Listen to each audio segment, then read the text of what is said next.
Hello, everybody. Welcome back.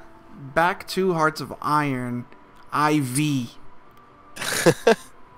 We're still going over those 7 buttons up on the top left.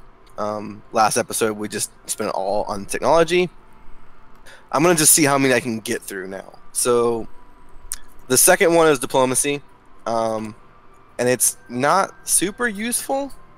It's just a menu of that you can sort and be like, who's in the Comintern, right? Who's in the allies, and like, I guess at a glance you can see like British Raj is like a puppet of us, Great Britain, right?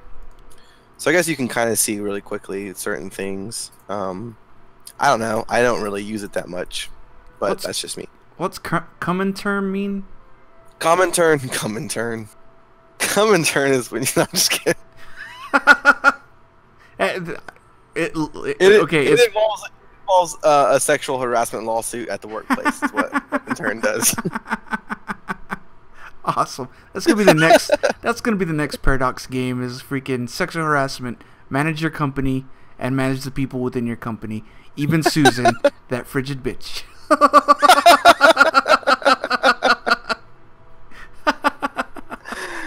Comintern are communist. Okay. It's the communist faction, basically. Oh, okay. So the communist nations joined the Comintern faction. So you're right. Like the diplomacy screen wouldn't be that helpful for you, but it's pretty damn helpful for me. Like I can just click major countries and it shows me the major countries. And I guess and if you don't want to scroll across the map, you can be like, oh, quick, I want to talk to, you know. Look, I can go like major democratic countries: France, UK, US. Yeah. Or if you're like, I don't want to scroll across the map, but I want to talk to Costa Rica, right? Like, you can just click on it really fast. Hey, but that's all. Can I get a beach house in Costa Rica? Because that would be cool. That's all that tree does. Button does basically. Cool. The next one is trade, and trade is interesting. So we'll get into how resources are used when you're producing things. But here's the basic idea. So like we produce 42 oil in our territory, right? Okay. It is not stockpiled anywhere. It basically stays in the ground until we want to use it. Okay.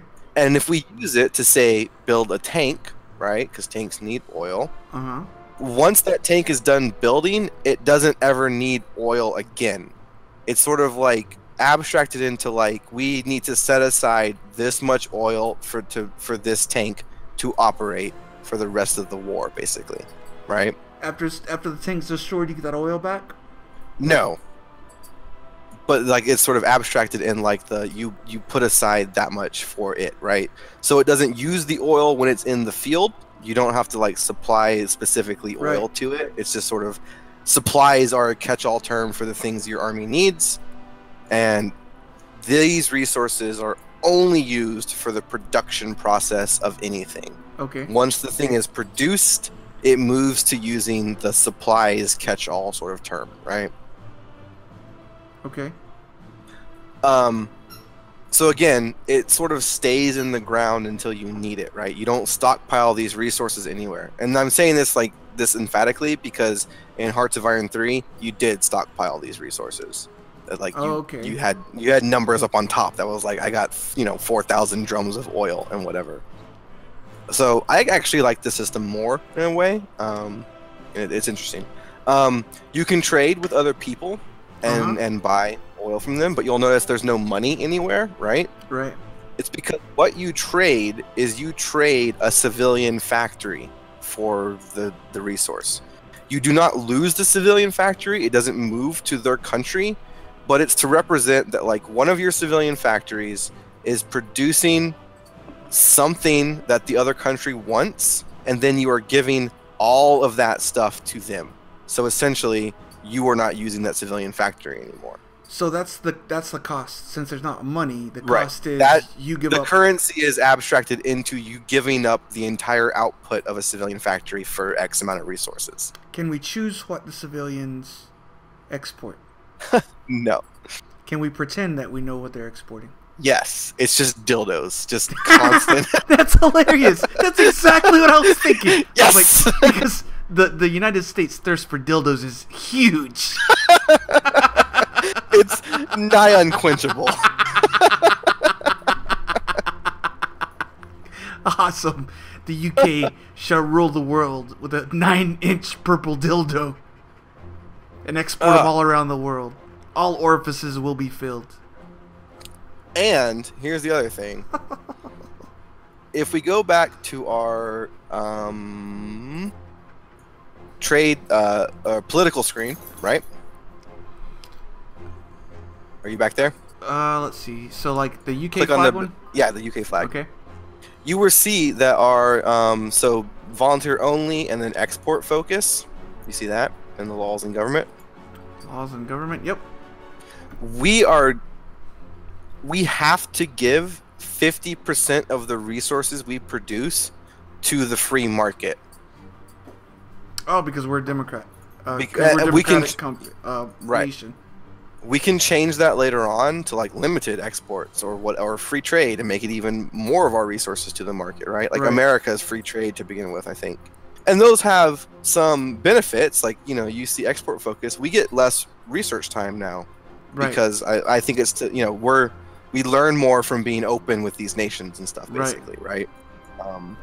But that means that, like, in the number produced, I'm not sure I don't know if the number produced is showing. Oh yeah, produced and then exported, because we're exporting 50% of our oil, right? We're not importing any, and then we have a surplus because we're not currently using all of it. We're using what, 38 of it actually to make stuff right now. Where are you seeing that? So you see oil. We produce 42. We're back. Sorry, back in the trade yep. screen. We export 21 because we have to export 50% of the oil, right? Right.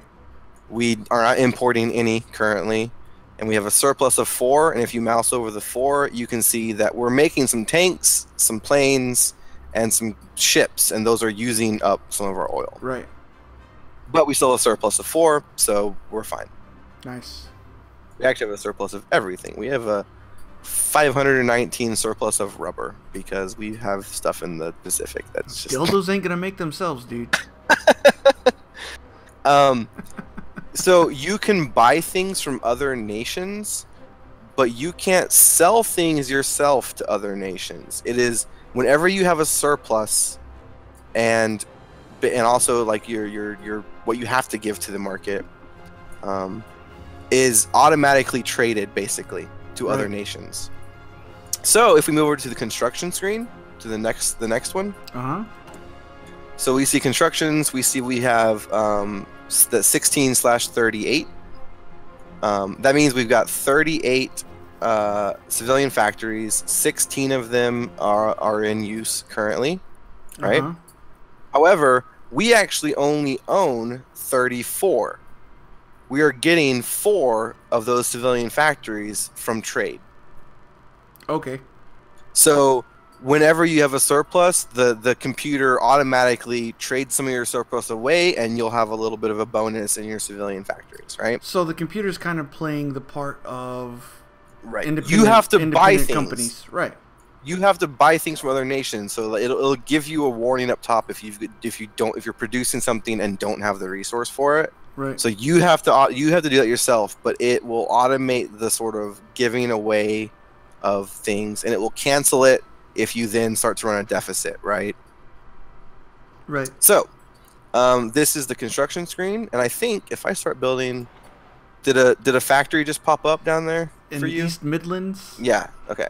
So cool. They're very excited about that factory. It's going to employ a lot of workers, and it was just canceled. So we see that with the consumer goods, we're having to give away 16% of 16 factories, right? Just to make toasters for our people, right? Right. Because that's the other thing with our laws, is that a certain amount of our factories, because we're not in a wartime economy, the people expect a certain amount of the industry to go to making, you know, toasters and dildos and stuff like that for them, right? And as we get more into war and change our laws, like this number will go, this percentage will lower because we start to put more of our, right, makes sense. We're not military dildos. Right. We're not trading for anything, so that's a 0, right? Right. And then, so here's how we can build things. So the top 4 buttons, like the road, that's what we talked about before. Those are our air bases, our infrastructure, our anti-air, and our radar stations. And you will notice if you click on the infrastructure, it says like in London, 9 of 10, and then air base, 10 of 10, and then radar station, 1 of 1, and so on and so forth. That's fine. Because again, these are built individually in a state, and the state has a certain number of slots per thing. So there are 10 maximum infrastructure slots. Right. So building an air base does not take one of your infrastructure slots, right? It's got its own space set aside for it. Right. Then you see the shared buildings, which we talked about, like that take up those unlockable slots, right? So you got military factories, civilian factories, dockyards, synthetic refineries, rocket sites, and nuclear reactors. So if, for example, you built a shit ton of civilian factories in London, then you'd have to either like convert them or destroy them in order to build more military factories, right? Right. And then there's the things that are built per province down there, which is, the naval bases and the 2 kinds of forts, coastal and land. And then there's the convert button. So you can convert a civilian factory to a military factory or vice versa. Right. Which is usually what you start to do at the end of the game when you've built everything you need with civilian factories. So here's the thing. Civilian factories build all of these buildings. Military factories build equipment and tanks and planes, and dockyards build ships. So you always want some civilian factories because you'll need to build more things. They repair things for you, and they are your money for trade, right? Right. So it's very important. But like a lot of people, the strategy seems to be to like bloat yourself on civilian factories and then start converting once you hit war, basically. Right. So let's just add one to there. So you'll see it says 15 of 15 building the Greater London area. 15 factories can work on a construction at a time. We've got enough so that we can do 15 of 15, and if I add another factory, let's do it like this. It's only got 7 of 15 working on it. Right. We can change the so if I want the West Midlands one first, I can move it up the priority queue, right? And so on and so forth. So that's it. That's construction. Very important. Pretty simple. Yes. If you say so. The production screen is next. This is just as important as the research screen, if not more important. Holy crap. Okay, so this screen contains a lot of information from other places. So for example, on the top, we can see our resources, right?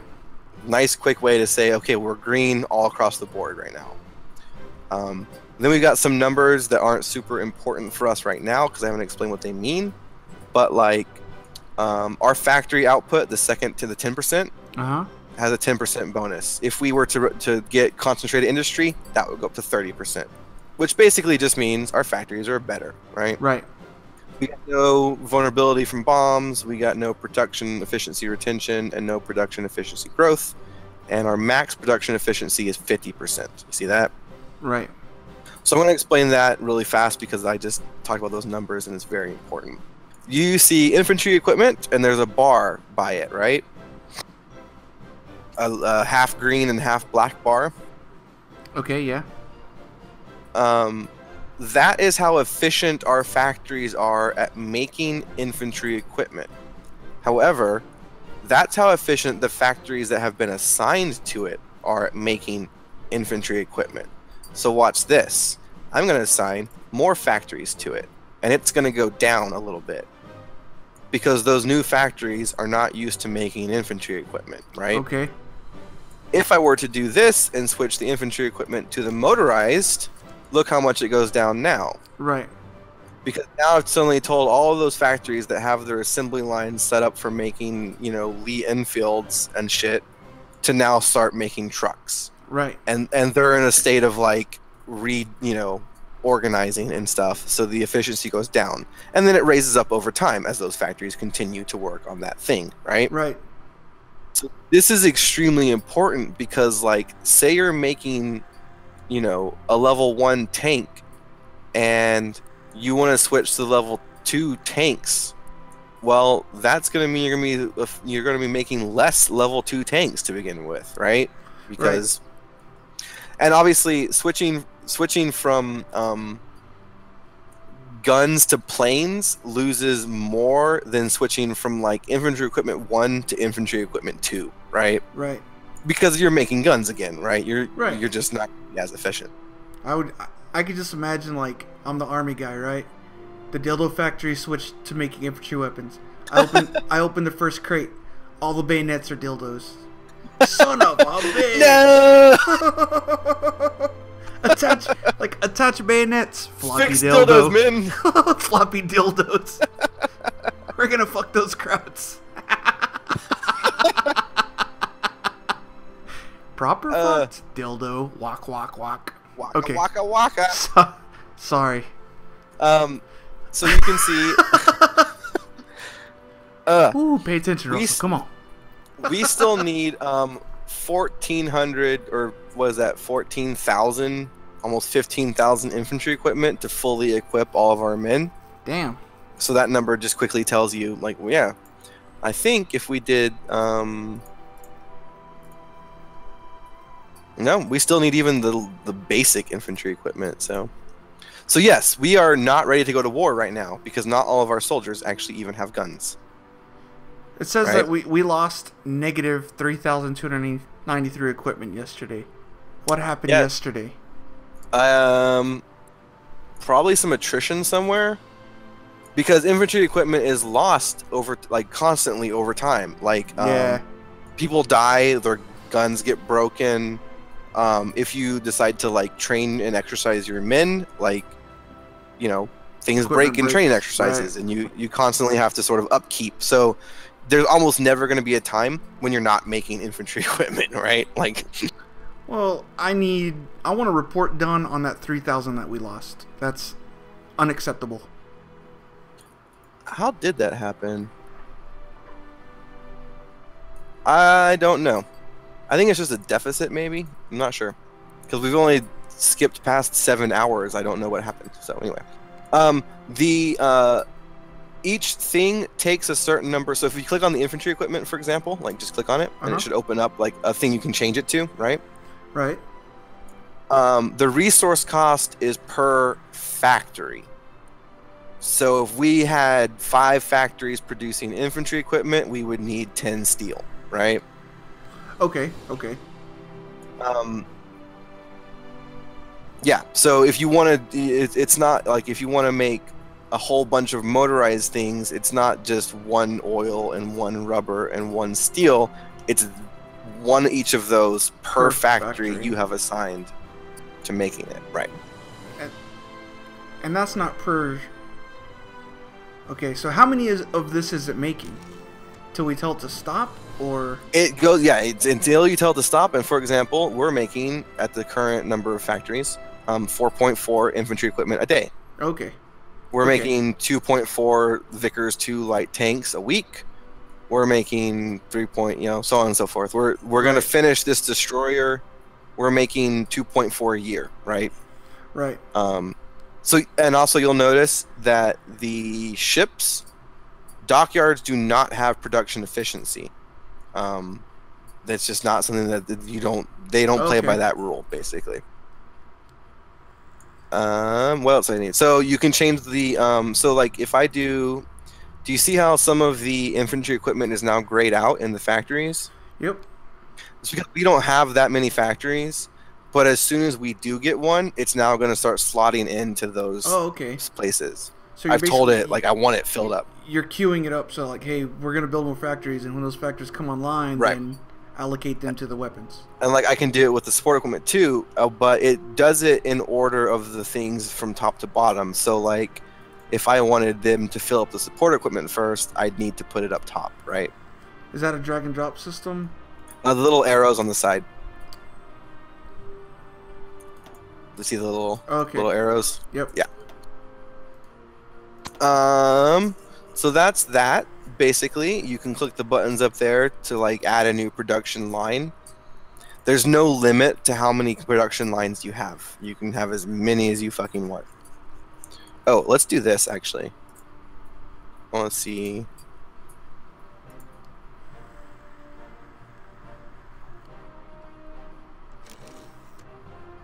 So what'd you do? I'm telling this thing. So scroll down to the bottom. Oh, also resources are applied in that priority as well. So for example, I just told it to build a bunch more, to assign a bunch more factories to building tanks, right? Right. Which raised the amount of oil that production line is using. Right. Which as you scroll down, it took the oil away from our cruisers. Okay. And if you look at, if you mouse over the amount of time it's going to take, lack of oil is increasing the time it takes by 45%. Okay. So you can still build the things without, you don't have to have any resources, and you could still build things. It would just take a shit ton of amount of time, right? Right. Like Tony Stark in the goddamn cave. That's right.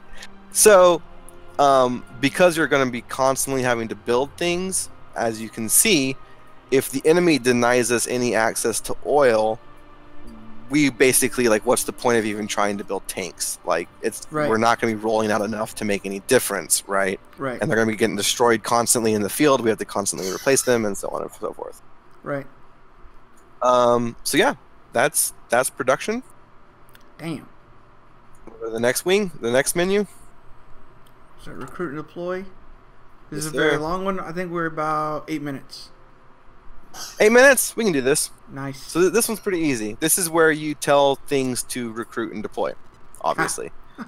We'll go over the division designer. It's not just a witty name. No, later. So up top you can see that, like, what exactly you're missing. So we've got requests for infantry equipment and support equipment. And we've got requests for infantry equipment. Oh, that's the one thing I forgot to mention. When you switch, say we researched infantry equipment at level 2, right? And we switch to it, we don't automatically get rid of all of our guns that we've had stockpiled from before, right? Right. It will tell us a huge number because every single infantryman out there wants one of the new guns. Right. But it's a little counterintuitive because you think, like, oh no, my people don't have... No, they're still using the old ones. They just want the new ones now. And so the number shown is, like, for the new ones, basically. So you can set a priority here on these. You can say, like, I really want reinforcements to be high priority, and I want upgrades to be low priority or whatever. I usually leave them the same. Then you've got the divisions that you have had unlocked and created and trained or changed using your army experience over here. So we can say, I want to train an infantry division. Then you can add units. I want 5 infantry divisions, for example. I want them to appear in London. You can only have them appear in one of your core provinces. Okay. So, for example, I don't think I can tell them to show... I can't tell them to show up in the Suez, basically. Right. I'd have to build them in London and then move them over to Suez. I can change the number. Like, this is going to say, I want 5 units trained simultaneously forever. Or I could say, I want 5 units training simultaneously, and you will stop making them after they're done. Okay. Or after 2 are done, or after 3 are done, or 4 are done, or 5 are done. See how that? How do you go to infinity? Oh, that's just 0? Yeah, back to 0, basically. Okay. You can choose to deploy them almost immediately, but so, like, the bar on the left is the amount of equipment they have. You have to let them get all of their equipment, but the bar on the right is the amount of training they're doing, like in basic, right? Right. You don't have to let them finish basic training. Actually, I don't even think you have to finish letting the equipment bar show up. So basically, you can say, here's your freaking pitchfork, go to the front line. Oh, you have to have them 20% trained, but you can send them out with 0 equipment. Here's your pitchfork, the front line is that way, go straight. Basically. That's so obviously very bad idea unless you're in extremely dire straits, right? Right. And then you can add some tank divisions, whatever you want, right? This screen's pretty easy. One of the things that is super awesome is that I'm going to do something really quickly that we're going to go over later. I have just created a army, and I'm going to give it a front line or a fallback line. Where's it at? Right above London. Oh, nice. You see it? Yep. So then if you go back to the recruit and deploy screen, although I've told them to show up in the London area, if I click the little color button next to it, I can then click on one of my battle plans I have made.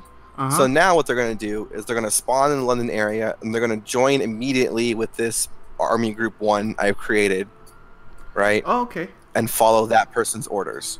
It's really nice. So if you got like a front drawn up against an enemy and you're like, quick, I need 3 more guys, and automatically deploy there, you can do that and then just not have to like micromanage and go back and worry about it. Right. Cool. And then the final thing is the logistics screen, which tells us that we have a huge deficit in infantry equipment, right? We're missing almost 20,000. Right. We're not super bad on support equipment. We lost 70 yesterday for some reason. I blame the NCOs, dude. It's not their responsibility. But we have 4 tanks in storage, and we're producing 3. We had 3 extra added to that yesterday. Awesome.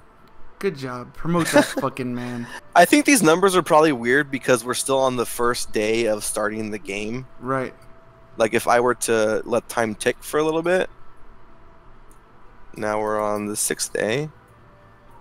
No, it's still weird. Anyway, whatever. But this screen is just a really quick like information, right? Right. You can see how much you have stored.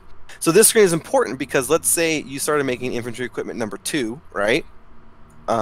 I think that would show up actually as a different. No, I don't know if it would. Yeah, I think it would actually. I'm not sure. I don't know. Whatever. I don't know what I'm saying. But it's it's useful information.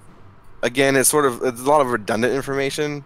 Like right. I don't understand why they say like 100% of our military factories are producing equipment, because they give you a warning up top, like see our free dockyard. Like, yeah, okay, I know now. I don't need to look at the logistics screen and see that we're not producing everything with our dockyards. It's up here. I don't like anyway. So yeah, those is the buttons. I think next video we'll talk about like creating divisions and what their stats mean, and then making some battle plans and organizing your forces and stuff. The fun war parts. Yes, we're finally getting there. Nice. It only took an hour. I still haven't even explained how to like use fleets and stuff yet, man. I'm sorry. So we're gonna do ground warfare next. Yeah, ground warfare, and it'll be a longer video because Navy and Air is a bit quicker to explain, I think, in certain ways. Nice. Cool, awesome. cool. Well, I look forward to the freaking preview. So right. yeah, feel free to rewind it and rewatch and go back to the explanations. And if honestly you're watching this and you do have questions, leave us a freaking comment. And or if I'm wrong about something, which I probably am, because I'm only mediocre. So let me know. Correct me. Leave a question for me and David. David will answer it to the best of his ability, and then I'll try to make a smart aleck remark that might elicit a giggle from you. That's all I can promise. Noise. Dildos. Am I right? Awesome. All right. Catch you guys next time. See ya.